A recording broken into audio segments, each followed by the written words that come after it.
Hello and welcome back on Heal Out Loud. This is episode 7, and today I'm going to be recording an episode on solo life lessons.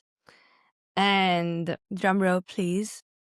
Today I'm going to be talking about my non-existent relationship with my dad. We're going to dive deep into the father wound, how our relationship with our fathers affects us, how we will walk into the world depending on the relationships we've had or didn't have with our dads. And anyways, let's get started. So basically, when my mom told my father that she was pregnant, she was around 20 years old, and my father told her that he has enough money to pay for an abortion, but doesn't have the capacity to care for this child. So my mom, being a 20-year-old, was devastated. She spoke to her mom and her dad, and both of them told my mom to keep the baby and they will help her raise the baby. I will not lie, I was unsure whether I wanted to do this episode because genuinely I still feel some disgust, I still feel some anger and sadness around all of this, the non-existent relationship with my dad. I haven't fully healed my father wound, I will not lie about that.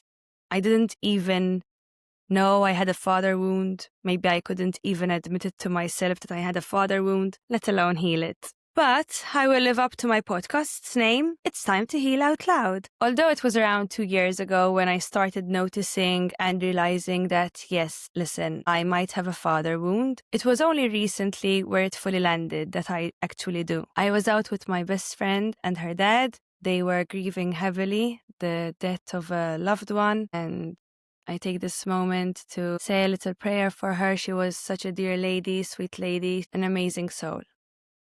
But yes, in that moment, I witnessed my best friend's dad holding my best friend's emotions while he was dealing with his own. And in that moment, I realized I actually do miss having a dad. It made me realize how not having a dad there for me, how not having that healthy masculine man in your life has shifted me into insecure attachment in my romantic relationships, sometimes avoidant, sometimes anxious, but never secure. The scope of this episode comes from one truth, and that is that the relationship that we have with our dads affects the relationship we have with others, whereas the relationship we have with our mom reflects mostly the relationship we have with ourselves. Fathers or paternal figures are often associated with boundaries, protection, and engagement with the external world. And the father relationship can influence how we trust others, how we navigate authority or masculine energy, and how we form romantic and platonic relationships. For example, a child whose dad was absent may struggle with trusting partners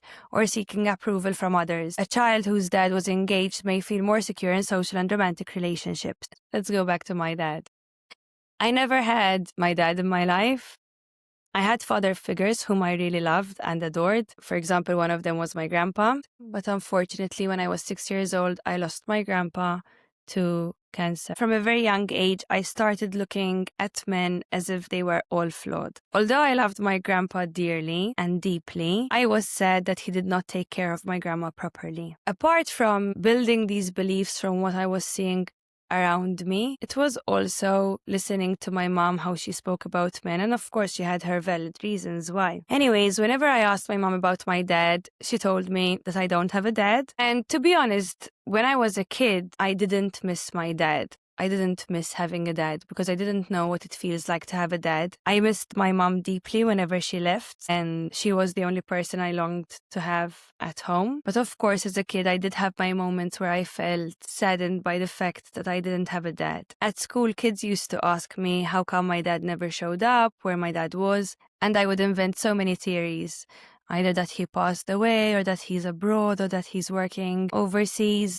And I remember one time I told them that my uncle was my dad, and you can imagine the stares and the weird looks I got from these kids. Anyways, then I used to forget which theory I used, and when kids started catching up on the different theories I was explaining, of course I was called a liar. Then there would be Father's Day preparations at school, and those preparations made me feel super different from other kids, alone and unwanted. I was creating Father's Day cards for someone who, in my reality, didn't exist. Although I was very happy to give those cards to my dear uncle, but still, it felt weird for me to prepare Father's Day cards for a person who in my reality didn't exist. In fact, at one point or another, I had asked my teacher back in primary days, like, can I write this for my uncle instead of my dad? My mom always told me I didn't have a dad, so I thought that was true. And I remember we were back in grade 2, and there was this girl who basically knew how babies were made and brought on this planet. And she was telling us girls how babies are made.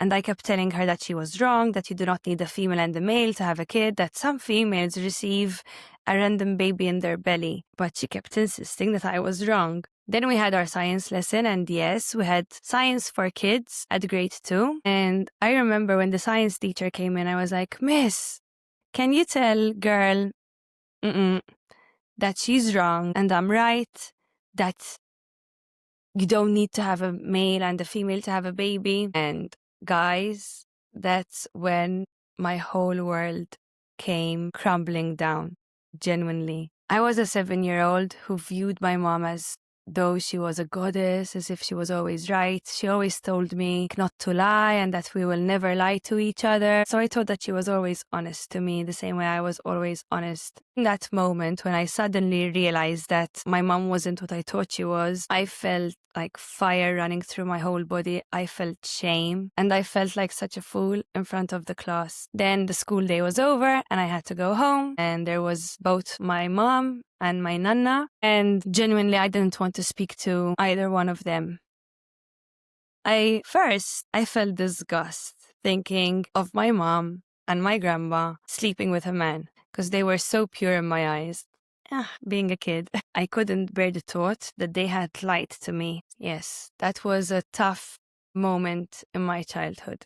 Going forward, living without a dad, living with a drug-dependent mother and a grandma who battled her own mental health struggles, of course, I became hyper-independent. The same things that helped me survive my childhood were sabotaging my happiness in my adulthood. As a kid, I was parentified, I was taking care of my caretakers. Anyways, I studied hard, I worked hard, I strived to never end up like my mom. Like she always used to tell me, study hard so you don't end up like me, do not rely on a man so you don't end up like me. So yes, I had these like constant stories going on inside my head, how I will never need a man, that I will be self-sufficient. And of course, this caused big problems in my romantic relationships. Let's start off with the fact that I could never trust a man.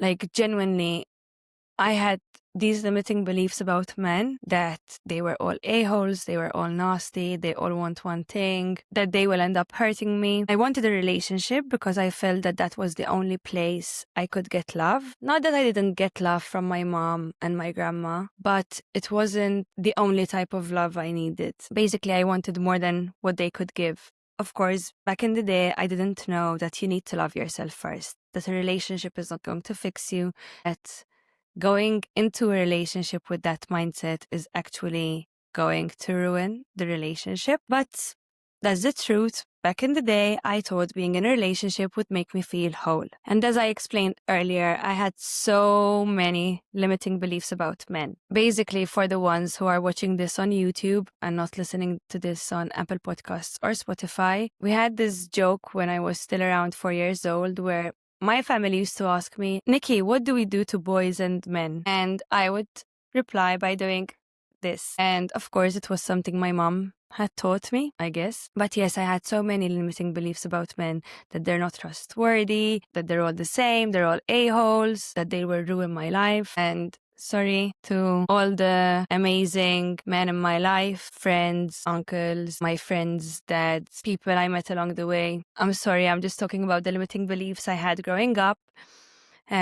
Of course, it's not true that all men are the same. It's not true that all men are a-holes. There are good people out there, good men, good women. And the more we're going to focus on the negative, the more of that negative we will attract in our lives. So yes, everybody, focus on the good women, focus on the good men. Anyways, because I'm sidetracking. I had all these limiting beliefs about men. And then I had my mom, whom, although in my eyes she seemed like a goddess, beautiful, kind-hearted, I obviously could see the state that she was in. She felt a lot of sadness, a lot of shame. She was a drug addict. And I know that when I say drug addict, all you might think about is someone taking drugs. But when you're living with a drug addict, like you're literally living the worst nightmare in front of your eyes, that you love someone so much and they can't stop killing themselves. It's the overdoses, the waking up and not finding them home, or waking up in the middle of the night because they're banging on your door, asking you to take them in a really bad state, or they come home just for money, or they steal your money, they steal your gold. The shivers when they try to quit because of the sickness that they have, the withdrawals that they have. Anyways, so yes, I could see that happening to my mom in front of my eyes, and she always made it a point to let me know that she ended there because of the men she trusted in her life. And of course that was not the reason why, but that was my mom's story when she was in her 20s, because later on she realized that we are the creators of our realities. So seeing my mom in that state and having my mom pushing me to pursue my dreams, to never stop studying because of a guy, to keep living my life. Like, she supported me to go and study in Canada, even though I was in a relationship. And of course, I see where my mom was coming from, right? Her book, which will be published soon, talks about her roller coaster with men. So I know that she was trying to protect me. But unfortunately, it happens to everyone. We all carry our own beliefs. We all carry our own programming. It's like we're a computer and there's software being inputted since we're born. And some people put their own limiting beliefs onto us. And especially if we look up to these people, if we admire them, we're going to trust what they're saying. Basically, our 30s are also a time of unlearning everything that happened in our childhood and in our 20s. Back to my dad. Not having a dad made me hyper independent, a leader, which, as I said earlier, as a kid, it helped me survive. But as an adult, these traits sabotaged what I truly wanted: a healthy, loving, fulfilling relationship. And to all my women out there, to all the men out there, there's no shame into admitting that you want a healthy, loving, fulfilling relationship. When the relationship with the dad is rocky or fathers don't fully show up, masculine and feminine energies become very imbalanced. When a woman shifts into having to control her life, lead her way, become hyper independent, she has more masculine energy than feminine, and it's exhausting because it's not in her natural state. She's not being in her feminine. And what happens is, this pushes healthy men away, because a healthy masculine man wants to lead, set the tone for the relationship, and to feel needed. On the other hand, when a man has issues with his dad, if his dad made him feel unworthy or projected his insecurities onto his child, the man will have self-worth issues. Fathers sometimes think that they're helping their sons become men, but maybe unintentionally shutting down their self-esteem. And when this happens, there's also imbalanced energy for the masculine. The man will not be in his full healthy masculine energy. Instead, he starts having more feminine energy, meaning that he doesn't know how to plan, he doesn't set the tone for the relationship, he doesn't know how to lead the woman. And again, I'm not saying this to shame your dads. Your dad loved you from his own wounds, but now it's your responsibility to heal it if you want your outer reality to change. And I know healing isn't always rainbow and butterflies. Actually, it's far from that. It's becoming aware and unlearning all that you've learned in your childhood and in your 20s. And if you're not going to do that now in your 30s, what's going to happen is your 30s are going to be an extension of your childhood and your 20s.